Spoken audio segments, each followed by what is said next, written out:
Yo, balik lagi sama Senang. Hari ini kita akan membahas tentang kebahagiaan finansial chapter number 2, aliran uang atau cash flow.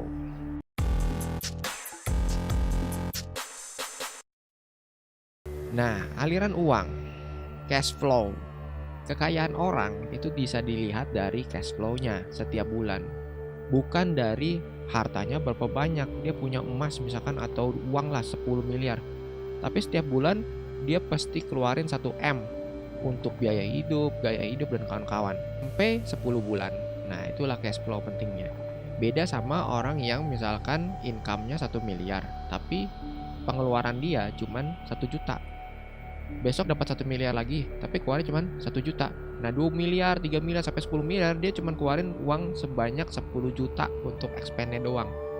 Setahun gitu loh. Makanya orang kaya, orang miskin makin miskin.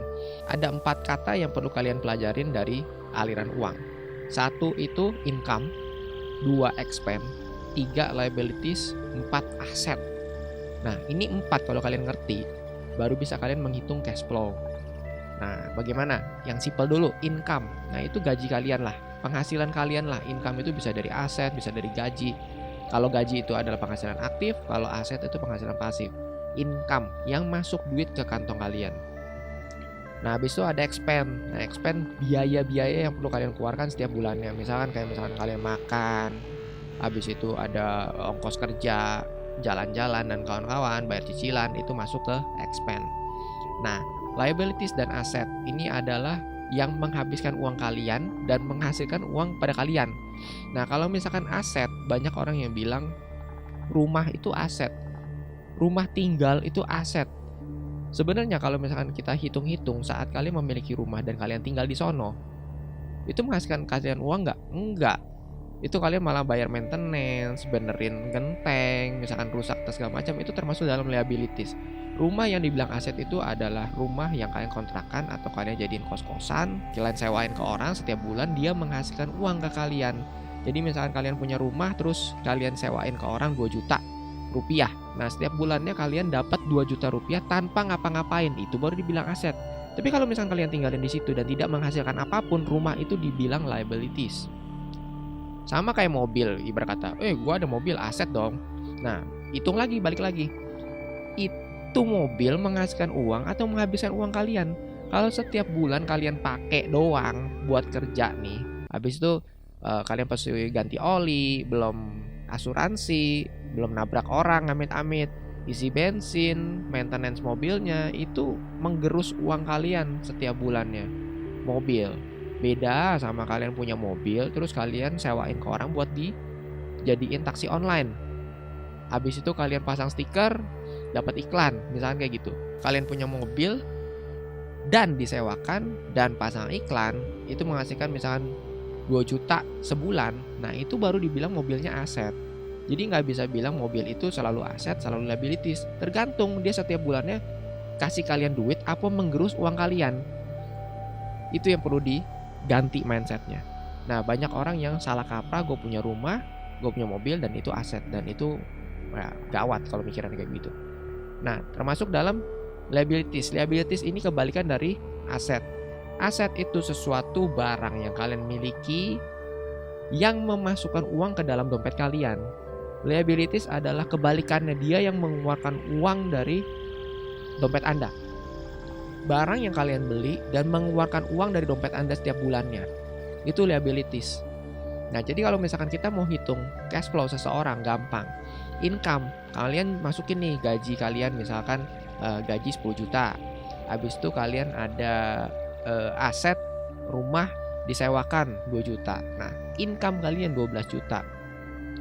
Nah, expand, balik lagi ke chapter number 1, gaya hidup. Kalau belum nonton, kalian nonton dulu gaya hidup. Nah, kalian sudah bisa menghitung gaya hidup kalian yang 70 20 10, kalian udah dapat, itu dapat expand-nya. Expand-nya itu 70%-nya. Nah, misalkan 70%-nya itu anggap 5 juta deh. Jadi penghasilan kalian yang 12 juta dipotong sama expand 5 juta, itu kalian berarti plus 7 juta. Cash flow kalian nge-plus 7 juta setiap bulannya. Bulan depannya kalau misalkan gaya hidup kalian tetap seperti itu, nggak ada biaya, ya adalah biaya-biaya tak terduga, misalkan anak kalian sakit atau kalian sakit dan kawan-kawan, itu potong di expense, ditambahin. Expense nambah, income kalian berturun. Tapi kalau misalkan flat aja, fine aja dengan gaya hidup yang seperti itu, 70% income, gaji kalian tetap segitu, habis itu misalkan sewain rumah juga harganya tetap segitu, kalian akan cash flow plus 7 juta setiap bulannya. Nah, itu lo cara menghitung cash flow. Jadi kalau misalkan kalian punya cash flow, income-nya gede sekali dan expense-nya tetap segitu aja, itu makanya orang kaya makin kaya dan yang miskin makin miskin. Nah, kebanyakan orang yang expense-nya gede itu ada elemen-elemennya tuh. Cicilan mobil, cicilan rumah, ada misalkan beli cicilan handphone, itu masuk expense semua. Jadi saat cash flow dia misalkan gajinya 10 juta nih, tapi dia habis nih 5 juta buat bayar mobil, 2 juta buat bayar cicilan rumah misalkan, habis itu 2 juta lagi buat cicilan handphone. Gaji dia 10 juta pun cash flow-nya sisa 1 juta. Lu mau nabung apa? Setiap bulan cuma 1 juta. Kalau amit-amit ada kejadian nabrak atau kalian sakit, udah lu malah wah, duit gua habis sisa 1 juta. Habis itu besok pinjam duit. Nah, masuk lagi ke expense tuh. Kalian pinjam 5 juta, habis itu kalian punya hutang 4 juta, dicicil 1 juta setiap bulan. Expense kalian naik lagi setiap bulannya, min 1 juta. Tambah lagi tuh. Jadi kalian udah cash flow-nya cuma 1 juta, kena kasus kalian pinjam duit min 1 juta. Nah, cash flow-nya sekarang berapa? 0. Lu gajinya 10 juta tapi cash flow lu nggak ada. Itu yang paling mengerikan. Itu yang membuat kalian bisa terlilit hutang dan kawan-kawan, membuat kalian di red race seumur hidup. Itu pentingnya cash flow. Jadi orang kaya itu tidak bisa dilihat dari hartanya seberapa banyak, rekening uang banknya seberapa banyak, cash flow-nya seberapa kuat. Itu yang terpenting.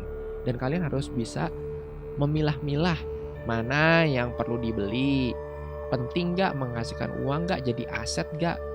Jadi kalian kalau punya uang lebih ditabung, sesuai dengan chapter nomor 1 gaya hidup kalian tabung, langsung ganti ke aset, beli aset.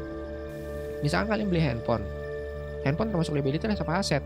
Tergantung, balik lagi, kita kasus balik lagi kayak rumah, kayak mobil.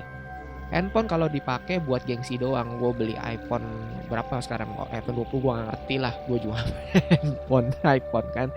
Nah, iPhone itu puluhan juta misalkan, 20 juta lah. Nah, tapi dengan 20 juta itu kalian pakai cuma buat gengsi doang, nggak dipakai buat apa-apa. Padahal video iPhone gue lihat FPS-nya bagus banget, jadi video yang dihasilkan itu smooth banget karena FPS-nya tinggi.